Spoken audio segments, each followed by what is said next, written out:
From Delaware's most award-winning radio news team, this is WDEL Video News. Here's Chris Carl. Among Delaware's top stories for Monday, April 30th, Brandywine School Board considers budget cuts and a new referendum date. And the stars were out in Wilmington over the weekend. Here are the details. The rejection of a school operating referendum has officials in the Brandywine School District looking at their options. Board members and the superintendent worked over the weekend, calling an emergency workshop Friday night to preview recommendations which could include staff cuts. Superintendent Jim Scanlon says the district is also looking at June 4th and 26th as possible dates for another referendum after making some changes. We've got to prepare a budget assuming that we don't have the dollars in order to fund everything. So we're looking at $4 million and looking at everything from reductions of staff across the board to reducing some programs.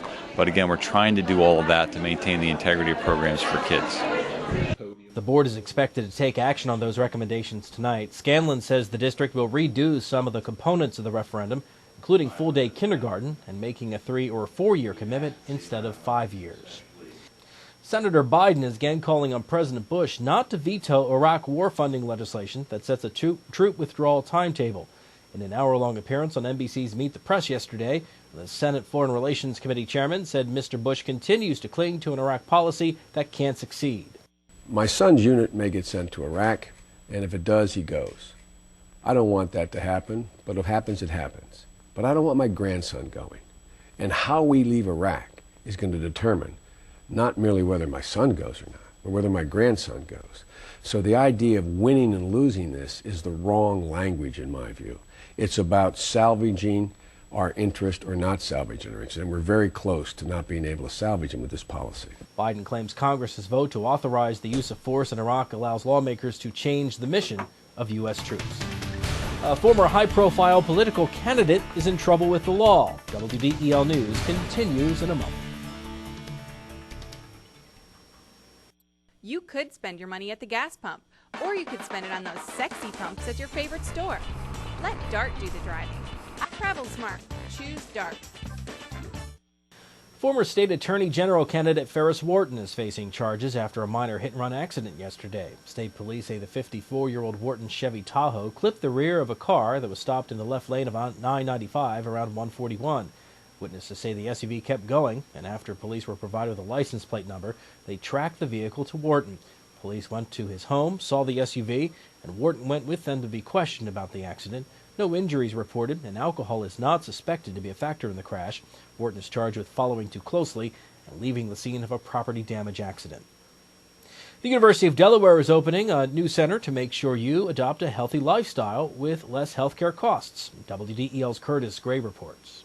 The slogan for this new initiative is Be Healthy Delaware. The university is partnering with the state, Christiana Care, and a number of other agencies to create the Delaware Center for Health Promotion. The concept, promoting good health, is an idea that Lieutenant Governor John Carney says he envisioned while serving on the Health Care Commission. All along I thought, we really need to do something to, in a more comprehensive way, create a program, an initiative, a campaign, if you will, to get Delawareans to be healthier, to get more regular physical activity, to eat a healthy diet, to get their various health screenings at a doctor. School Provost Dan Rich says the new program is just part of the university's commitment to good health. Delaware currently ranks near the bottom half of the U.S. when it comes to good health, with about 20% of the adult population still smoking. I'm Curtis Gray, 1150 AM, WDEL. An actor, a president, a writer, and a journalist all spend their weekend in Wilmington. WDEL's Ken Grant has more on the recipients of this year's Commonwealth Awards. Established in 1979, the Commonwealth Awards are designed to both recognize and encourage achievement in such areas as dramatic arts, literature, science, mass communications, and government. This year's recipients include journalist and commentator Koki Roberts, former president of the Polish Republic Alexander Kwasniewski, author Ian McEwan, and actor Sidney Poitier.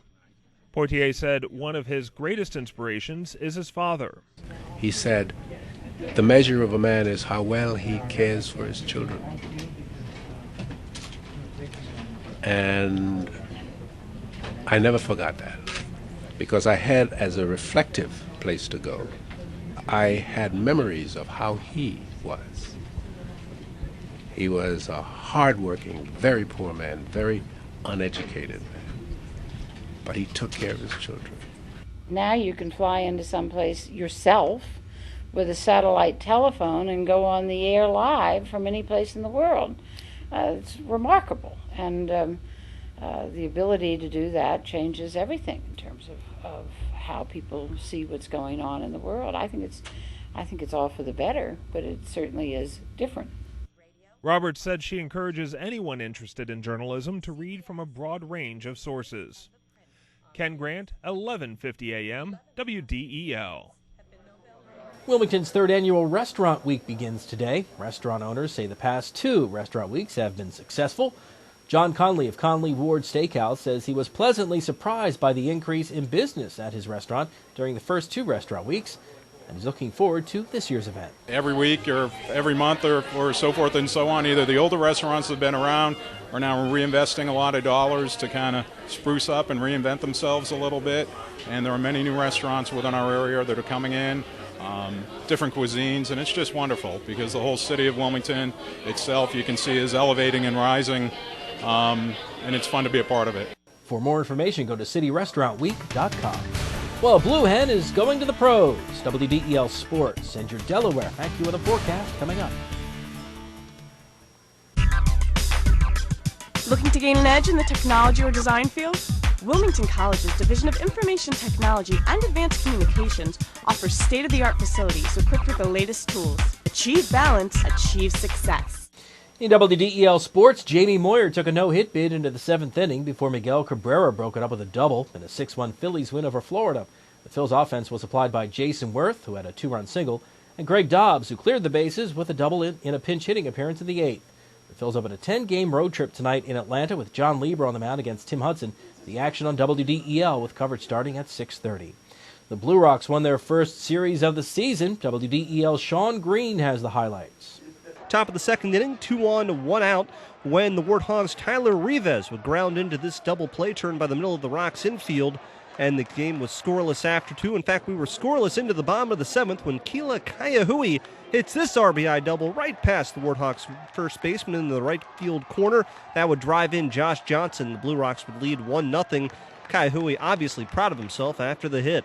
2 batters later, Brian McFall, this RBI single to left field. That would drive in Kaiahui, and the Blue Rocks had the 2-0 lead. Bottom of the 8th inning, now 5-0. Brian McFall right down the left field line. A 2-run double, getting Miguel Vega barely home in time. The Rocks would lead 7-0 and go on to the 7-1 win. They host Frederick tonight. I'm Sean Green, 11:50 a.m., WDEL Sports. The Eagles went to fill immediate needs with their selections in the second day of the NFL Draft. The Eagles picked Clemson defensive back C.J. Gaddis and tight end Brent Selleck from Cincinnati. In the 6th round, they picked cornerback Rashard Barksdale from Albany and wrapped up their draft selections with running back Nate Awoa from Hawaii. Meantime, Delaware's Ben Patrick was selected in the 7th round by Arizona, much lower than expected. Pre-draft speculation had the former Blue Hen listed as the 3rd or 4th best tight end in the draft and a possible 3rd or 4th round pick. Patrick says he doesn't know why he fell so far, but is motivated to prove himself as a result. Things definitely didn't go how I had imagined and planned. So with that, I definitely have something to prove, I feel. But I'm definitely just happy to be a part of the organization and finally get picked. Your WDEL Delaware AccuWeather forecast, sunny to partly cloudy today, a high reaching 78. Increase in clouds tonight, low 50. And then tomorrow, clouds and sun mixed with a chance of a shower or maybe a thunderstorm. Tomorrow's high reaching 68. Get news updates throughout the day. Delaware's top stories at the top of the hour on 11:50 a.m. WDEL.